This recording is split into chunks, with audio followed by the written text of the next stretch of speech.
Bueno, entonces hablamos de que la absorción se podría realizar de diferentes formas. Hablábamos de que una de las formas de absorción se podría realizar por gradiente de concentración. Otra de las formas que se podría realizar lo que es la absorción es a través de lo que es el transporte activo, transporte pasivo.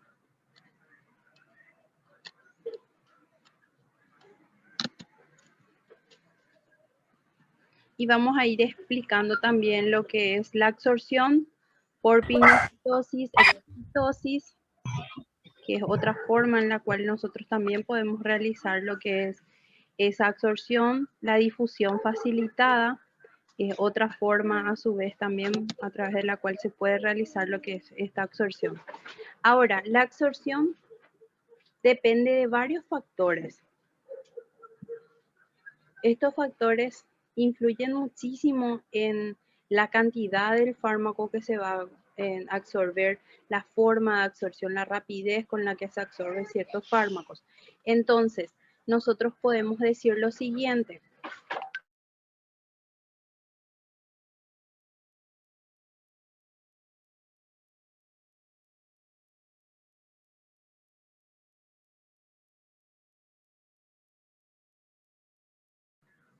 Entonces, hablamos de que estos factores son, por ejemplo, la concentración, la presentación farmacológica, el área de absorción, el riego del área, la motilidad gástrica, si hay una motilidad aumentada, disminuida, la disolución de la forma farmacéutica, la unión específica y el efecto de Donham. Ahora, retrocediendo un poquito a lo que es los tipos de absorción, entonces hablábamos, ya les acepté a todos, hablábamos de que podría ser a través de lo que es una absorción, a través de un transporte activo. También podría ser a través de lo que es una absorción pasiva. Entonces, si describimos un poquito lo que es la absorción pasiva, en farmacología es la más importante y común, porque la mayor parte de los fármacos se absorben de esta manera. Los fármacos, casi sin excepción, son ácidos o bases. Entonces, esa absorción va a depender muchísimo de lo que es el pH en el cual se encuentra la solución que nosotros administramos. Vamos a ir explicando un poquito más. También que la absorción depende de varios factores. Es un mecanismo que requiere un gasto de energía celular y se realiza a través de lo que son barreras biológicas. Por ejemplo, nosotros tenemos en contragradiente de concentración, es decir, de un lugar menos concentrado. Un ratito, si me dan tiempo, veo que hay algunos compañeros que están en sala, que están esperando y no me aparece acá como que están esperando al final.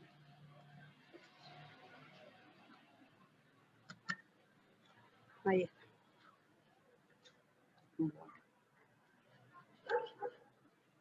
Ahí le voy a admitir y continuamos.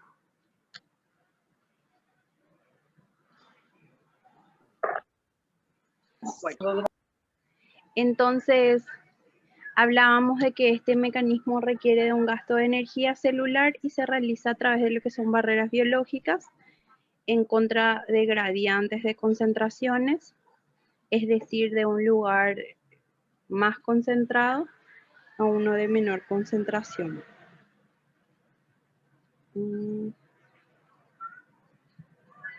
Creo que todos ya le acepté. Pueden escribirle a sus compañeros. Creo que todos ya están aceptados. También nosotros tenemos que tener en cuenta que las características del transporte activo se resumen de esta manera. El fármaco puede transportarse de un lugar de menor concentración a otro de mayor concentración. Es un sistema que necesita de un transportador o un acarreador.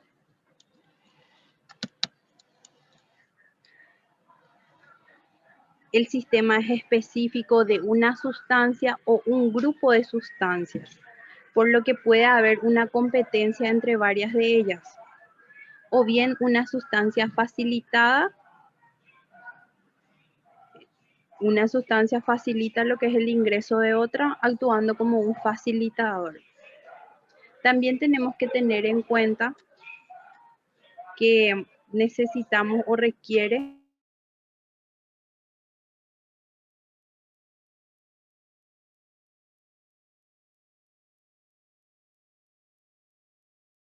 Profe, no estás grabando. Ahora ya volví a grabar.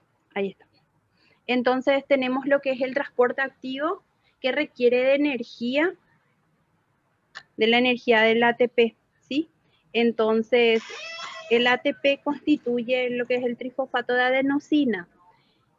Por lo general, los venenos metabólicos o sustancias inhibidoras bloquean dicho transporte, ¿sí? Entonces, ocupan el lugar activo de esa sustancia.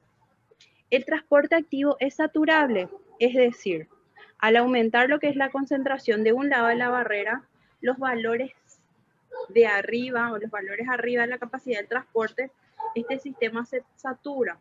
La velocidad del transporte entonces no va a poder seguir una curva exponencial de aumento, en cambio va a seguir una curva asintónica, entonces una curva en cuanto va a disminuir lo que es la absorción de estos fármacos.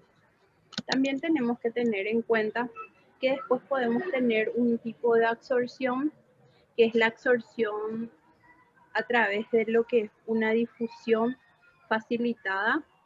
También tenemos lo que es la pinocitosis o exocitosis. En este caso nosotros hablamos de que el complejo fármaco transportador pasa con facilidad lo que es la barrera. Entonces es como un coayudante en el cual ese transporte se realiza de manera más rápida y se transporta la sustancia de un lado de la barrera al otro lado. Este tipo de difusión se diferencia del proceso activo porque ocurre de mayor a menor concentración, entonces es un efecto contrario al que nosotros mencionamos anteriormente.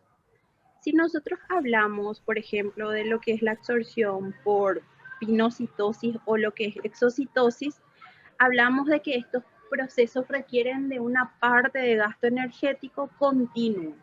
Entonces, por ello prácticamente es similar a lo que es el transporte activo porque necesitamos de lo que es el ATP. Son lentos y poco comunes en la absorción de fármacos, sin embargo, lo que es la absorción intestinal, la pinocitosis y exocitosis es bastante interesante en lo que es la rapidez de los mismos. Entre los factores que influyen en la absorción, ya había mencionado antes de explicar lo que es los tipos de absorción, hablamos por ejemplo de la concentración. La forma de absorción de un fármaco, dependiendo de lo que es la concentración, hablamos de que es obvio que un gradiente de concentración adecuado promueve lo que es una difusión o una absorción de fármacos más concentrados, de modo que en la mayoría de los casos se establece una relación lineal entre lo que es la concentración creciente y la velocidad de difusión. Entonces, creo que se entiende que hablamos de que cuando es mayor la concentración del fármaco, entonces la velocidad de difusión o de absorción va a ser menor. A una concentración desmedida puede dañar el sitio de aplicación y reducir drásticamente lo que es la absorción. Entonces, hay muchos fármacos que por lo general se suele realizar una dilución. Se realiza la dilución del fármaco y a partir de ahí se hace la administración del fármaco. Una sustancia con baja hidrosolubilidad no se podrá disolver bien en el contenido gástrico y tendrá que acumularse ahí, alcanzando solo un mínimo de absorción. Entonces, en este caso nos sirve bastante lo que son los conceptos de hidroliposolubilidad. Eh, Dependiendo de esos factores, entonces tenemos mayor o menor absorción de cierto conjunto de fármacos.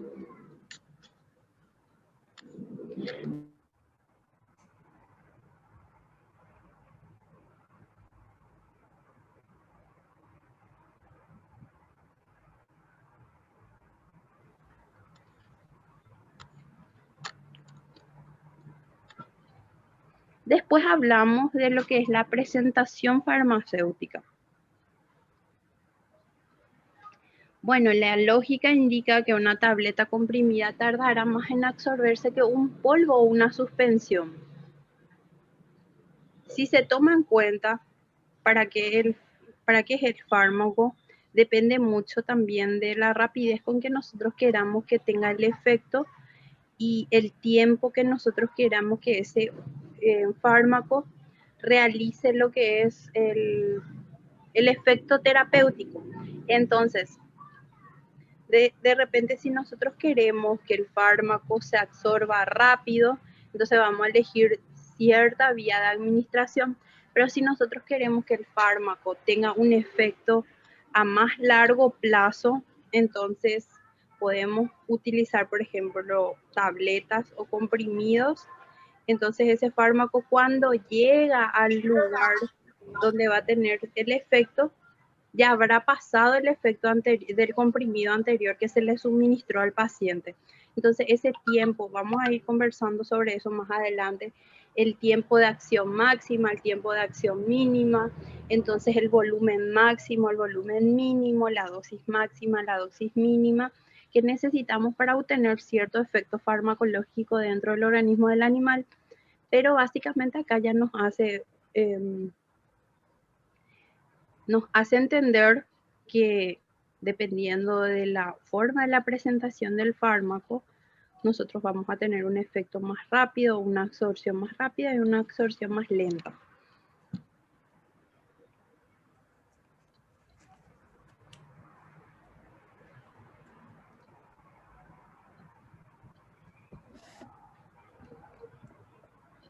Bueno.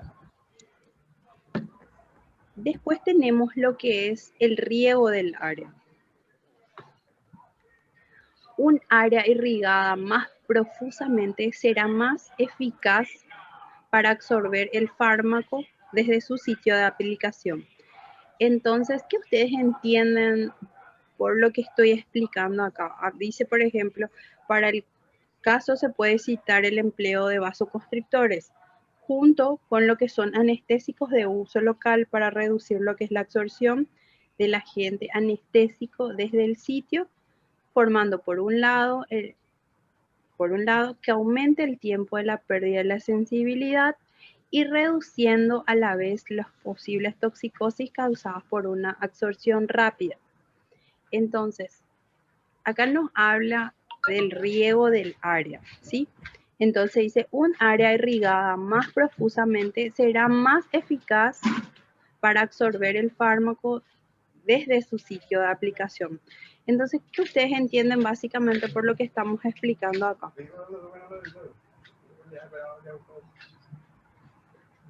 Ahora saliste de ahí, te vi.